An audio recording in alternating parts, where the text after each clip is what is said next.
মই নিযুত মইনা আঁচনিখনৰ আৰু কেইটামান দিশ মই ক'ব বিচাৰিছোঁ।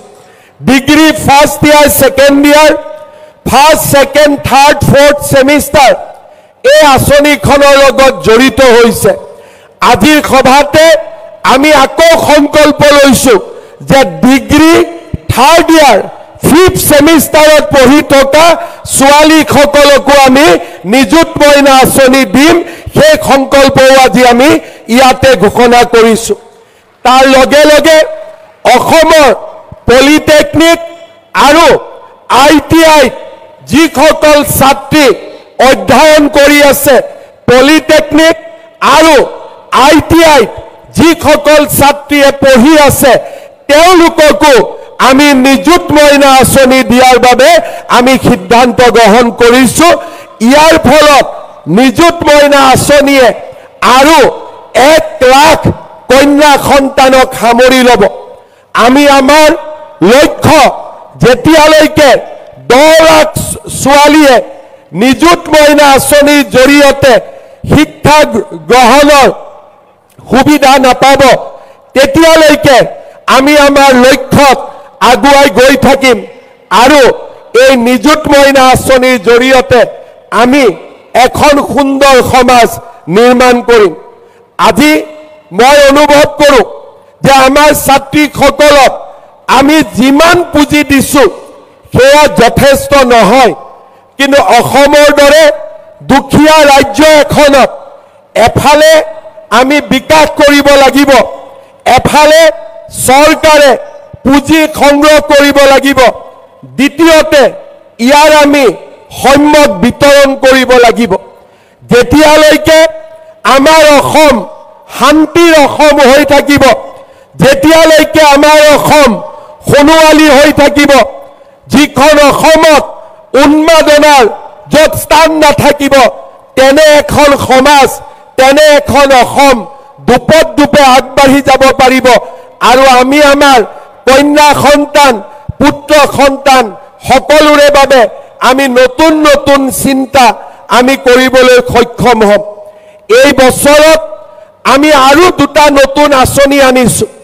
এটা হৈছে মেট্ৰিক পৰীক্ষা।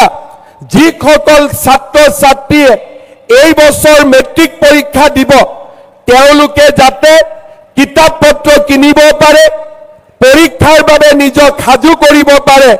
15 নৱেম্বৰৰ পৰা মেট্ৰিক পৰীক্ষা নোহোৱালৈকে আমি তেওঁলোকক মাহত 300 টকাকৈ তেওঁলোকৰ একাউণ্টত আমি দি যাম, যাতে কোনো এগৰাকী ল'ৰা ছোৱালীয়ে টকাৰ অভাৱত নোট এখন কিনিব নোৱাৰাকৈ থাকে, কিতাপ এখন কিনিব নোৱাৰাকৈ থাকে।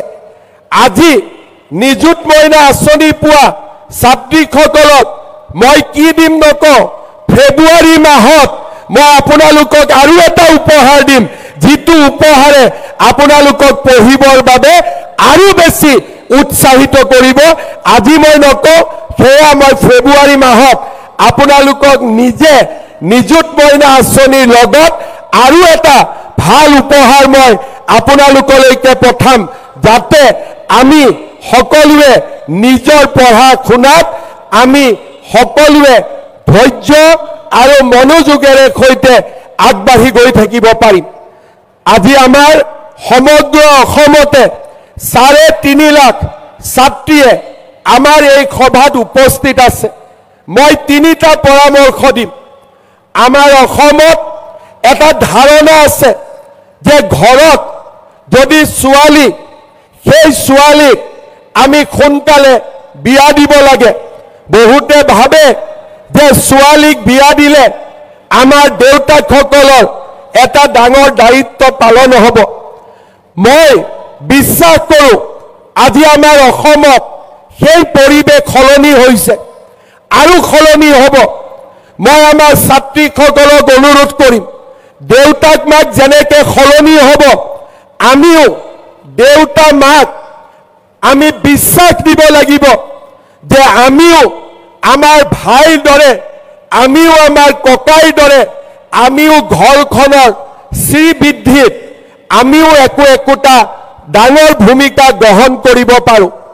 সেইকাৰণে আমি সদায় আমি আমাৰ পিতৃ মাতৃৰ প্ৰতি দায়বদ্ধ হৈ থাকিম জীৱনৰ সকলো মুহূৰ্ততে আমি মনত ৰাখিম যে মোৰ দেউতা আৰু মাৰ মৰমৰ বাবে মোৰ দেউতা মাৰ পৰিশ্ৰমৰ বাবে মই আজি কলেজত পঢ়িব সুবিধা পাইছো আৰু এই সুবিধা গ্ৰহণ কৰি মই নিজক একোটা সুস্থ আৰু নিজৰ ভৰিত থিয় হ'ব পৰা মানৱ সম্পদলৈ সৃষ্টি কৰিম আৰু মোৰ দেউতা মা মোৰ পৰিয়াল আৰু মোৰ সমাজখনৰ আগবাঢ়ি যোৱাত শ্ৰীবৃদ্ধি হোৱাত মই সহায় কৰিম মোৰ মৰমৰ ছাত্ৰীসকল এইখন আমাৰ অসম এইখন অসম আমি বহু দূৰ আগুৱাই লৈ যাব পাৰোঁ এইখন অসমত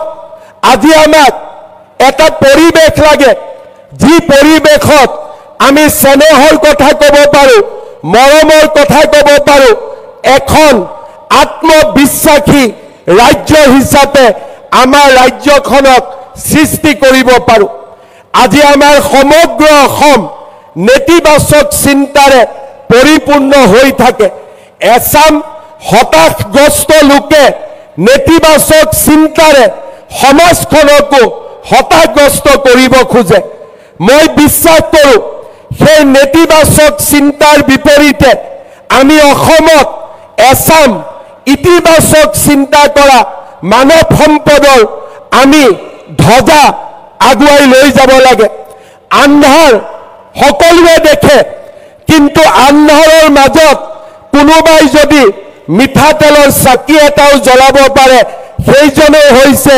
আলোকৰ সন্ধানী সেইজনে হৈছে ইতিবাচক চিন্তাৰ ধ্বজাবাহক আমাৰ চাৰিওফালে যদি নেতিবাচক চিন্তাই আমাক ব্যতিব্যস্ত কৰি তোলে তাৰ মাজতো আমি চাকিৰ পোহৰ বিলায়ো সমাজখনক আলোকিত কৰি ৰখাৰ বাবে আমি চেষ্টা কৰিম সেই সংকল্পও আমি নিশ্চয় গ্ৰহণ কৰিম তৃতীয়তে আজি আমি যিসকলে হায়াৰ সেকেন্ডাৰী পঢ়িছো ডিগ্ৰী পঢ়িছো আমি সকলোৱে সিদ্ধান্ত ল'ম যে শিক্ষা শেষ নকৰালৈকে আমি বিবাহত আবদ্ধ নহওঁ আমি শিক্ষা শেষ কৰি নিজকে আত্মবিশ্বাসী কৰি নিজৰ ভৰিৰ ওপৰত নিজে থিয় দি তাৰ পিছত আমি বিয়া কৰিম আৰু দেউতা মাক আমি গৌৰৱান্বিত কৰিম মই বিশ্বাস কৰোঁ যেতিয়া অসমত